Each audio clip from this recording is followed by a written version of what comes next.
Okay, hello everybody. My name is Jordan, and I am a game master for Pokemon Tabletop United.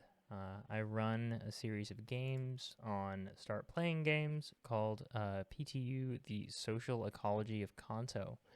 And it's very likely that you are watching this video uh, as a result of a link that I've provided to it from my servers. So if you are one of my players, I just want to say thanks for playing. I super appreciate it. Um, if you are watching this video without having been a player in my games, I've always got new spots that are open. So feel free to check on the Start Playing Games page for PTU and find my games. You're welcome in them. So please take a look. And if there's one that's working at a time at a price point for you, feel free to join. This video is designed to provide a basic overview of features. Features are an important component in Pokemon Tabletop United. Pokemon trainers have them. And they are the thing that defines a Pokemon trainer apart from their peers, or I would say probably the main thing that does that. There are also edges and skills, but features are where the bread and the butter of trainer customization resides. This video in particular is the introduction to a larger series of videos that takes a look at the classes within Pokemon Tabletop United and give a bit of an explanation, both in brief and in detail, about these classes, and also providing some recommendations that comes with the experience that I've gained as someone who has GM'd this system quite a bit. I should also make a note here, as I will make in my videos about the system more generally, that the versions of these features that I'm using are the PTR, or Pokemon Tabletop Reunited versions of these features. I use the PTR modifications to the rule set because I am quite solidly convinced that they are the best version of the game. I've played without them. I've played with other versions of the rules, and I think I can say quite conclusively that the PTR team knows what they are doing. Quick explanation of what PTR is. It's a group of developers and players and GMs who play PTU and come up with fixes and improvements to the system. They are also the people who are responsible for this interface on Foundry, which is what you are looking at here in front of you. It is a fan community. So the work that has been done on the system has been done for free, and I think we can all kind of express our gratitude towards the people who have worked on this system. I myself have provided some automation for it, but nothing really substantial.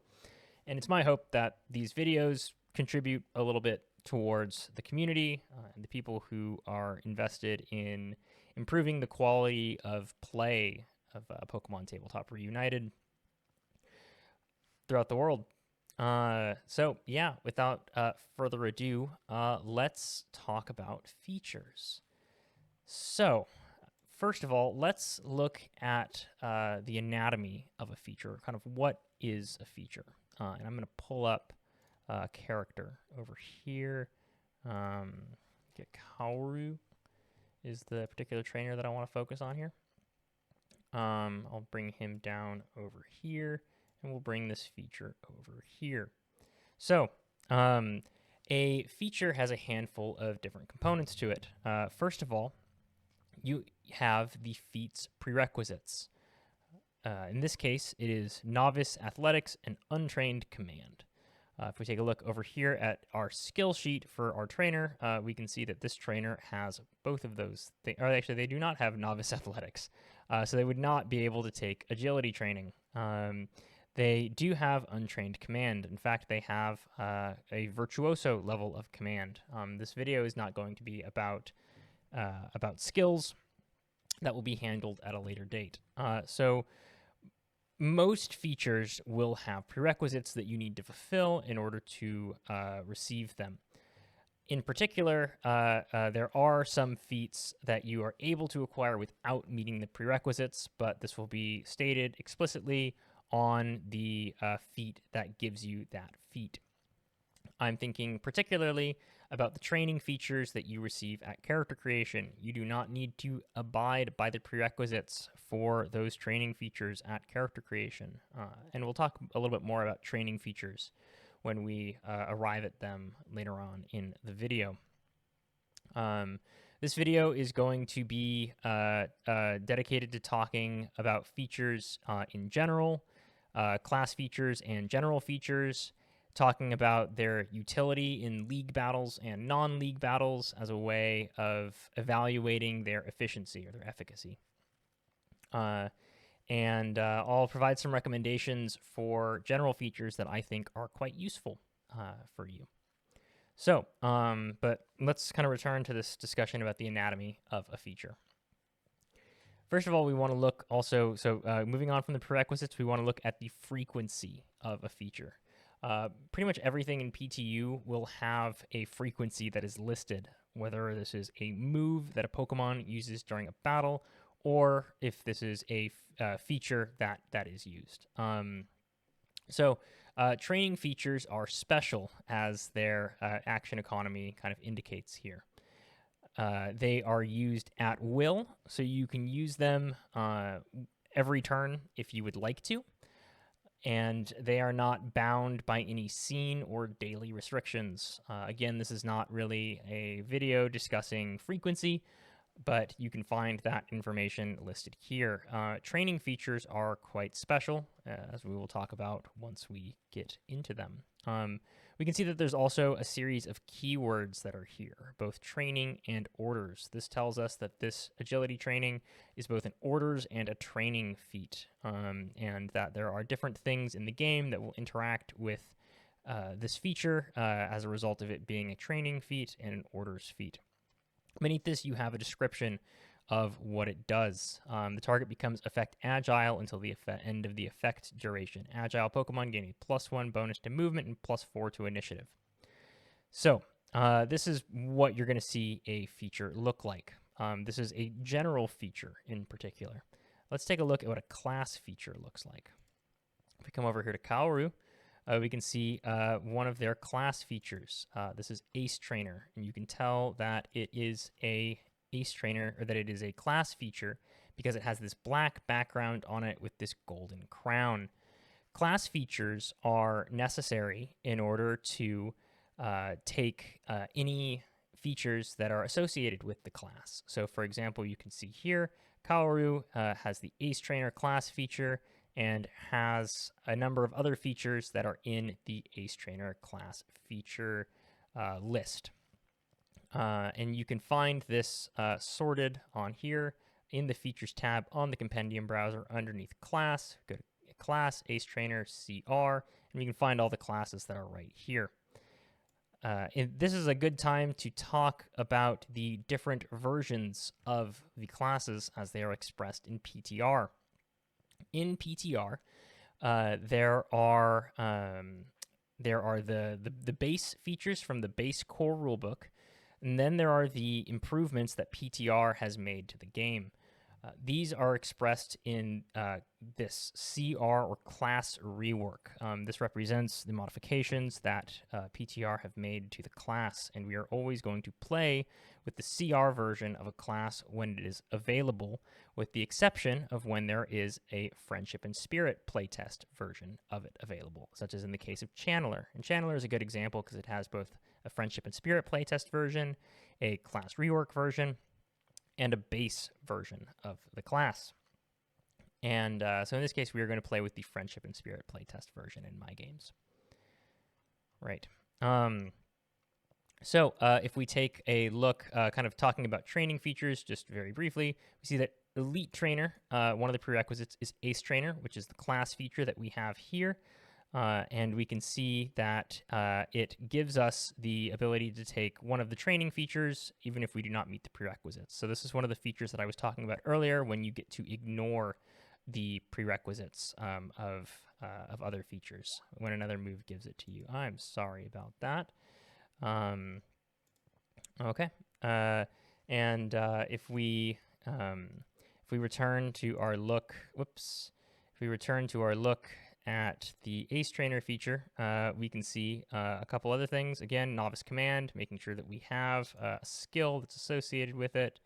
And if we take a look at the frequency, we can see that there is the frequency is drain 1 AP. Any drain or bind moves are treated as at will. To drain 1 AP means that we reduce 1 AP from our maximum pool of action points at the beginning of the day. Many Ace Trainer features have drain AP as their frequency, and that's why we have 6 AP out of 9 listed over here. It is an extended action to do so. And of course, extended actions are at a length of time that is determined by your GM.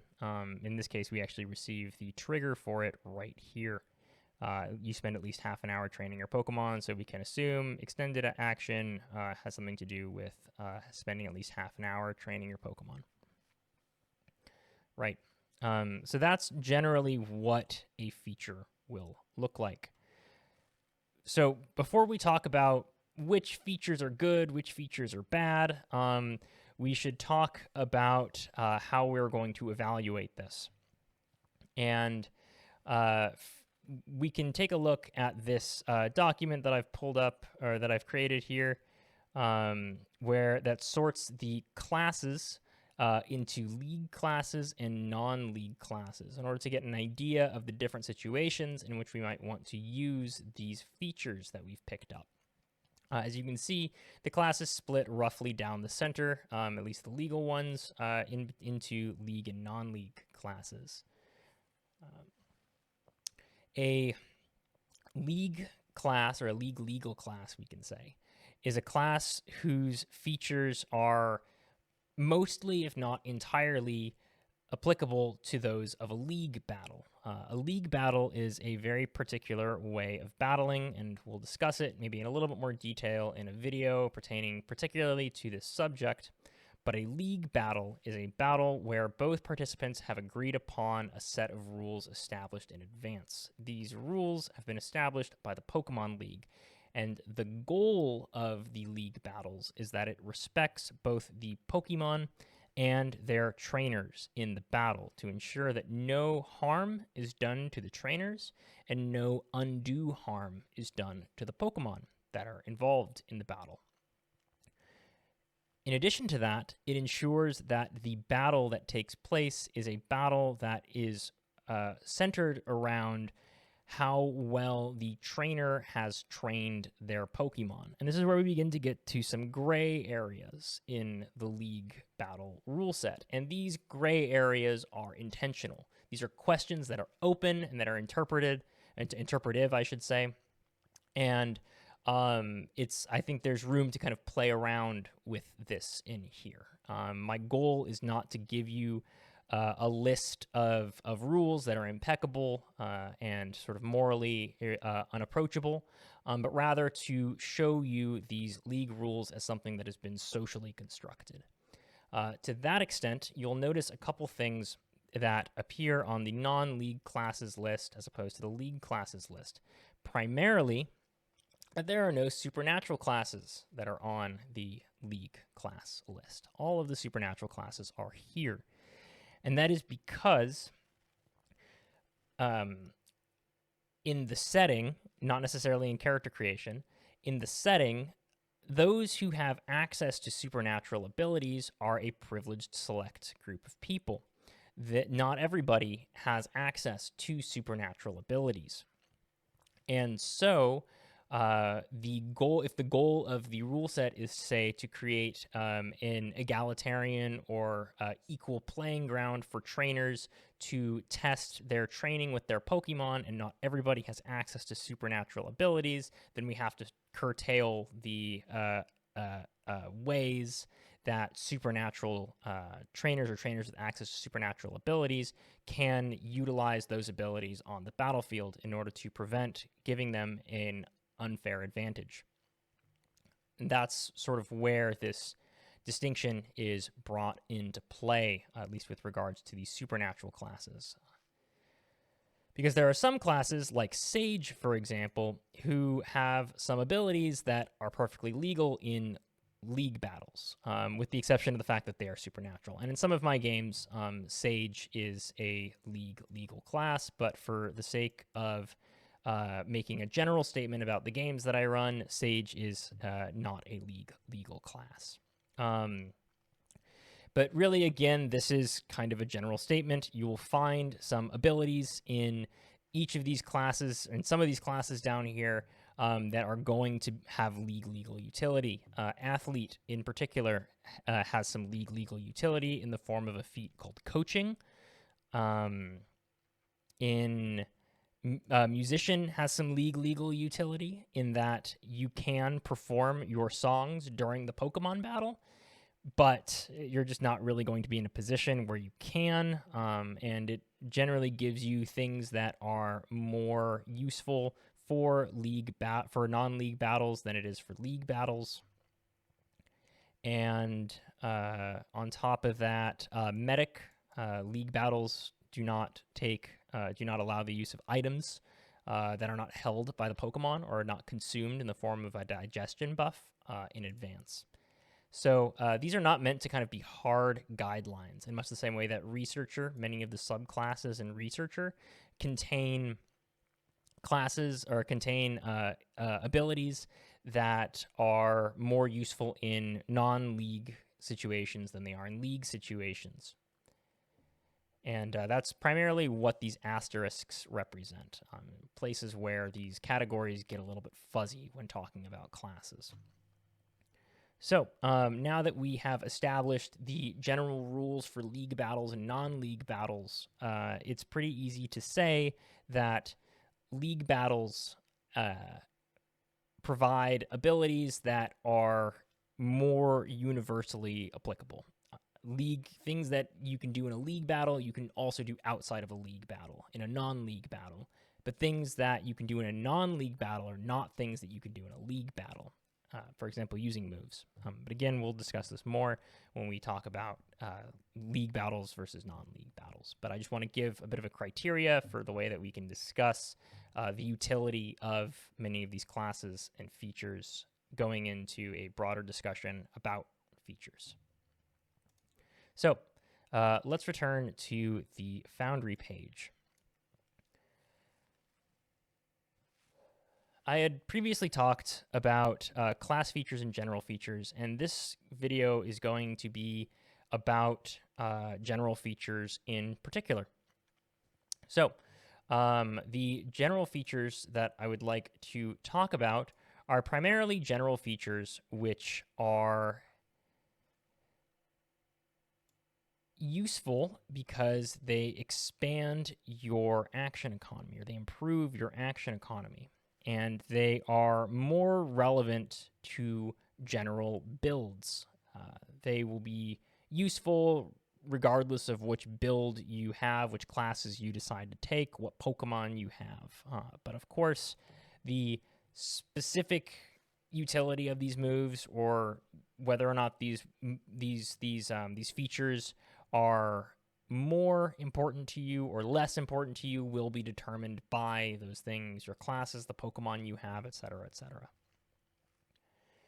So let's take a look at training features before we move any further. I'll grab those right here. We have agility training. We have brutal training. We have focus training. And we have inspired training. So at character creation, you will be able to take one of these 4 training features without needing to fulfill the prerequisites for taking them. Whichever ones you pick is a little inconsequential, but there are certain classes that work better with certain training features out of the gate. These are general features, so you are able to pick them up at any time, regardless of where you are in the campaign, provided that you fulfill the prerequisites, of course, if you are not taking it as your starting training feature. So, training features are special, as I said before.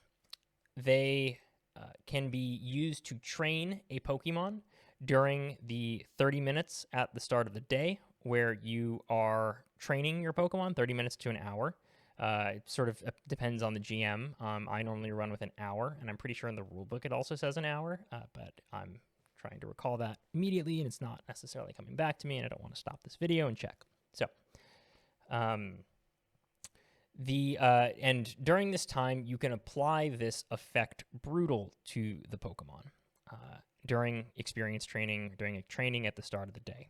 You can also do it not necessarily at the start of the day, just I've always done it at the start of the day because it makes it easier to have a set of downtime in the beginning of the day, in much the same way that in Dungeons & Dragons, you have a period at the start of the day where the fighter dons their armor and everybody kind of takes a time out during that time. So you can only have one training applied to a Pokemon unless you have the Elite Trainer feat that I showed you previously. That allows you to have 2. So that happens at the beginning of the day, and then also during battle, as a standard action, you can apply this order to the Pokemon as well. So in order to double the benefits that they would receive from training. So for example, if it receives brutal training at the start of the day and you apply brutal orders to it during combat as a standard action on your trainer's turn, it has the critical hit and effect range of all attacks increased by 2 total. So +1 from the training, +1 from the order. Keep in mind that for classes like Commander, you can provide orders to Pokemon that have not necessarily been trained in that. So you can say if a Pokemon has been trained in Inspired Training and you are a commander and you want to give brutal orders to them, you can absolutely do that, and that will just increase that Pokemon's critical hit and effect range by +1. So, these 4 features are useful, and you should think about which ones your particular class, the particular Pokemon that you have, will benefit from in particular. Some classes, like Poisonase, are going to benefit from Brutal Training quite well because it increases the critical hit and effect range of their attacks, and that means that they're going to get their poison off more effectively on their opponents with damaging moves without needing to use specialized poison type moves. Speed Ace is of course going to benefit from agility training because it's already going to be pumping up their speed. It also improves their movement capability, so that doubles down and reinforces a lot of the things that you're already getting from your Speed Ace class. Duelist requires focused training in order to use it, and this is really nice because this means that you're going to be hitting your Pokemon, hitting the opponent Pokemon more that you need to hit in order to gain your momentum, and that just is going to basically allow you to play the class better. I'm not going to get too much into these classes in this video, but I just wanted to provide that bit of introduction to these training features.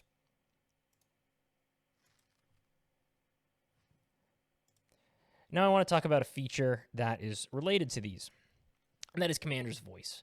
Commander's Voice does something very simple. You may give 2 different orders as a single standard action, or you may give 1 set of orders as a rapid action. Rapid action is also the word for a swift action.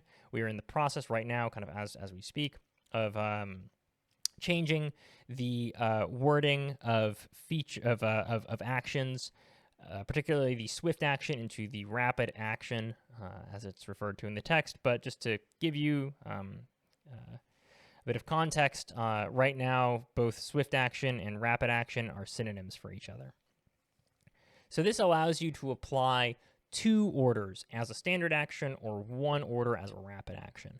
This improves your action economy, and as I discussed before, is something that we are generally looking for out of our general features. And this feature is going to be particularly useful for everybody because later on you're going to get more orders more orders that are not related to your training features. And this allows you to maximize your action economy. I would say that Commander's Voice is a must-have feat for any trainer in my game. If you're not in my game, maybe you're doing a Game of Throws game, you can then reevaluate whether or not Commander's Voice is really this must-have feature. But for me, as someone who has league battles as a very important part of their setting, Commander's Voice is pretty essential. This does not mean that it needs to be your level 1 feat. This just means that it's something that I recommend that you should pick up at some point in time. It's very, very good. Next, I want to talk about a feature that also helps with your action economy. Wow, where is it? Right here, multitasking. Multitasking is not for everybody, but it is really good, and you might consider building a character with the picking up this feature in mind. And the reason why I say that it's not for everybody is that it requires master acrobatics, which is quite a high cost. It also requires 20 in your speed stat, but 20 in your speed stat you can reliably get around the mid-game. The effect of it is that you can take 2 standard actions instead of 1 this turn, but they have to both be at will frequency. This should not be, or this should be something that you will rely upon. Being able to perform 2 standard actions instead of 1 is excellent. And if you acquire this feature, then you can use this for things like moves. You can use this for things just like kind of improving your action economy, generally speaking, being able to make social checks and punch something at the same time.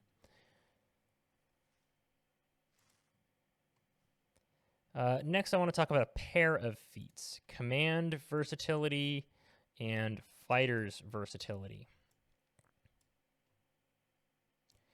These do roughly the same thing, but the difference is whether or not it targets you or it targets your Pokemon. They basically allow you to get back moves with a frequency that have already been expended. And both of them are quite useful. They're both free actions, and you can take as many free actions as you want on your turn.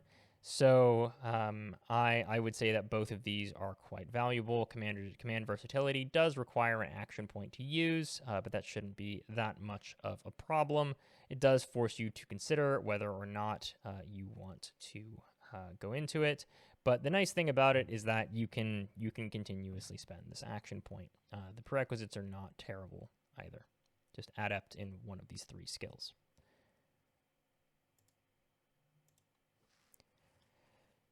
Following that, I want to talk about the generalized mentor feats. And there's 2 of them that I want to look at in particular. Mentoring and honed potential. You will get honed potential within your character progression.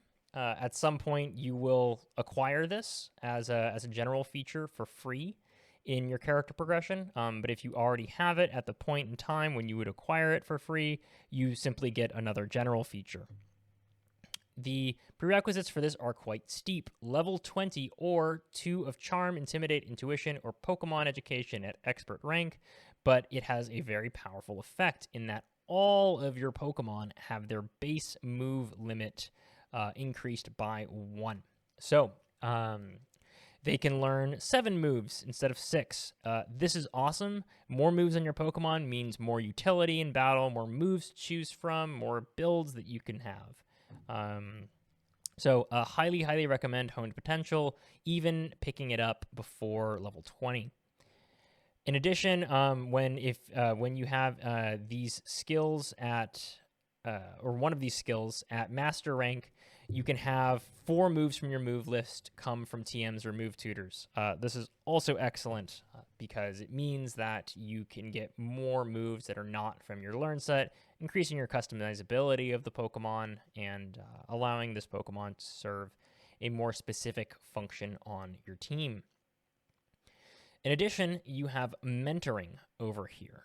Mentoring is how these moves from the move list go onto the Pokemon's move list. It comes from the egg or tutor list, but it can also come from the level up list. So you can kind of cheat and get moves from your level up list in advance. You can do this a number of times per day. You can do this 3 times per day. The prerequisites are quite easy. 2 of these skills at novice rank. Highly, highly recommend this. I will have tutors in my setting who would be able to perform this feat for you, but they'll only be able to do it once a day, and they will charge you for it. So keep that in mind. This you can get for free, and you get 3 of them as opposed to just 1. Right. So those are the mentoring features. Next, I want to talk about advanced orders, or what I would just kind of refer to as advanced orders. So in particular, so there's marksman orders. There is, I'll just take a look at a couple of them here without grabbing all of them. Guardian orders. There's Ravager orders. Yeah, we'll just take a look at these 2. So these you can see are features that give you features. They have a specific prerequisite right here. Although I will note that if you have the leadership feat in the commander class, you get them without even if you don't meet the prerequisites for getting them. And each of these gives you 2 features. In the case of marksman orders, trick shot, and long shot orders, brace for impact, and sentinel stance orders. Both of these feats are feats that have one what we would call bind frequency, and that bind frequency is a stratagem, and one order that is a little bit rarer and kind of more powerful. So let's take a look at marksman orders in particular. We're looking for trick shot and long shot. Long shot and trick shot. There's trick shot right there. Okay. So trick shot and long shot. Trick shot is our bind AP order. When you bind an AP, you temporarily reduce the number of AP that you have while that order is bound. And you can see it is a bound. It takes a standard action to bind it.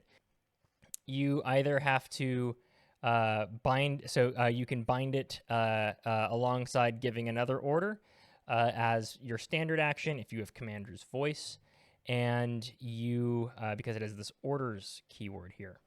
For ones that are stratagems, this indicates that you can only give a Pokemon 1 stratagem at a time. A Pokemon can only be the beneficiary of 1 stratagem at a time, and in this case, that would be Trick Shot. So the other one is this scene times 2 order right here. So I would recommend having more than 1 feature that gives you a stratagem on your move on your feature list. This provides you with a degree of flexibility when it comes to handling the Pokemon that are in play. It means that you have a number of different ways of approaching situations.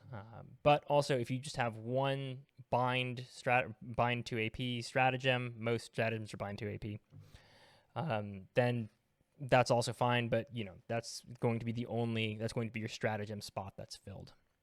And you should really only worry about kind of filling up your stratagem slot on your Pokemon once you kind of get into the middle part of the early game / into the later part of the early game. Most of these stratagems will concern or are received with expert level in a skill.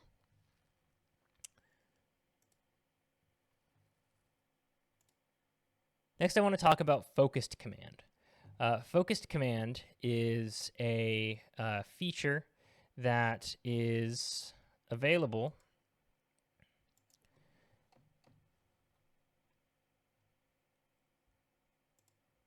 at quite a late stage. Master Command or and Expert Focus or Guile or Intimidate or Pokemon Education. This gives you a second Pokemon that you can command during a battle, provided that you spend a standard action and a rapid action each turn. You take penalties to them in order to to their damage when using it, and they can only take at-will actions that round. Focus Command currently is not legal. This may have changed in my games by the time that you're hearing this. But as it stands, Focus Command is not legal. However, it is extremely useful in non-league situations, primarily because it puts more Pokemon on the board, and in non-league situations where the other trainer does not care about hurting you, the other trainer, it is useful to have more Pokemon on the board that it separates you and them. Highly recommend Focus Command. It's really quite useful.